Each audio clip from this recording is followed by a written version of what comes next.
Hello, my name is Chaute Thompson, and I am the founder of Brand New Me, where I help women to rediscover and redefine themselves after they've experienced a significant breakup, then cultivating healthier relationships first with themselves and then with others.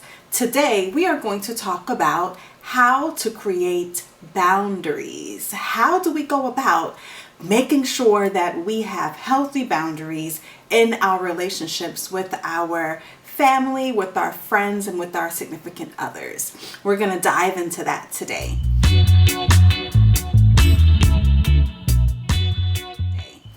First things first, when you are creating healthy boundaries, you need to first be able to identify your values, right? Think about your past experiences, your present experiences, what's truly important to you. And from that, you are going to be able to know what matters and what you need to start setting limits with. Okay, thinking about what you've experienced in the past, what you disagreed with, what didn't make you feel good. And from that, now you're going to be able to set a different tone moving forward. Alrighty, so first we're going to think about our values and identifying that.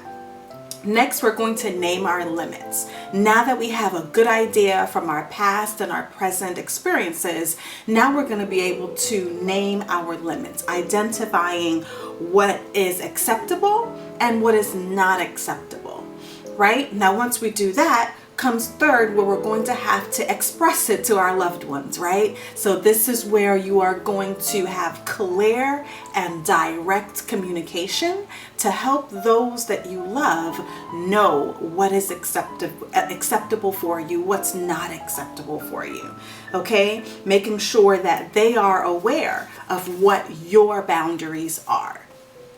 All right, once you're able to do that, now comes the hard part. The hard part is accountability.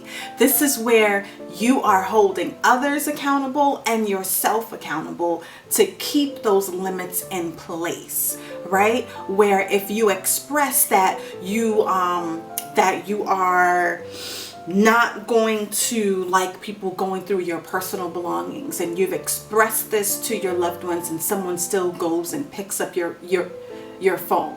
What are you going to do about this? Are you going to set the tone for them and letting them know that it's not acceptable? This is not something that is okay with you. Or are you going to just let it pass over, right? So this is where you're holding others accountable.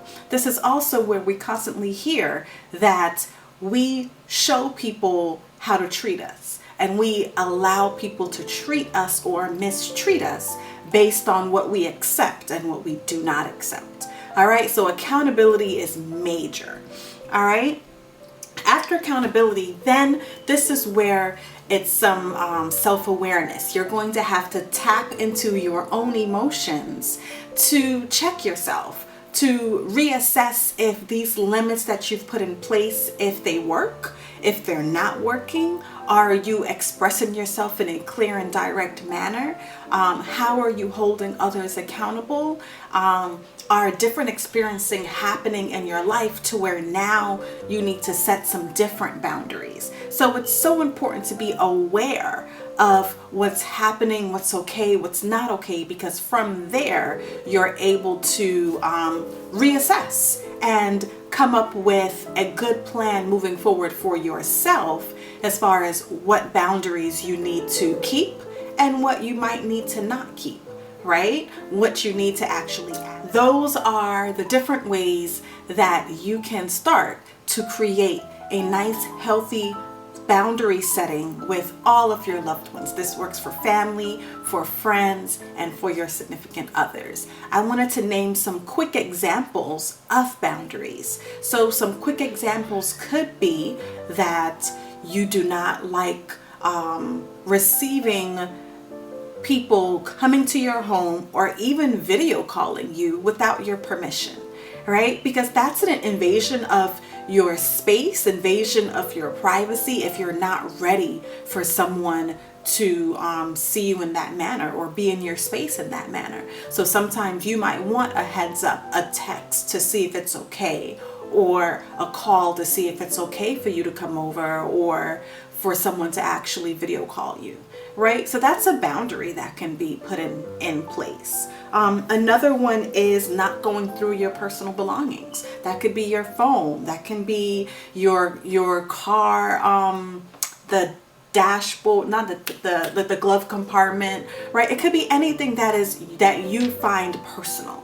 And then another one is not cursing in your presence. I know when I was younger, I did not allow anyone to curse in my presence, and people constantly apologized if they saw that they were using profanity in my presence, right? So that's a part of a boundary that I set for myself growing up.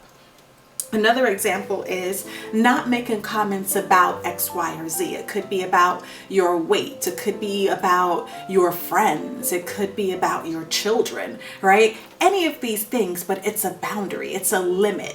And when we're able to put these limits in place, then others know what's acceptable for you, what's not acceptable for you. Alrighty, I hope you learned a lot from this video, creating and setting healthy boundaries for yourself. If you'd like to stay connected, you can follow me at Chaute Thompson on Instagram, and you can also visit me at brandnewmejourney.com. brandnewmejourney.com. I look forward to connecting with you again soon. Be intentionally hopeful and authentically you.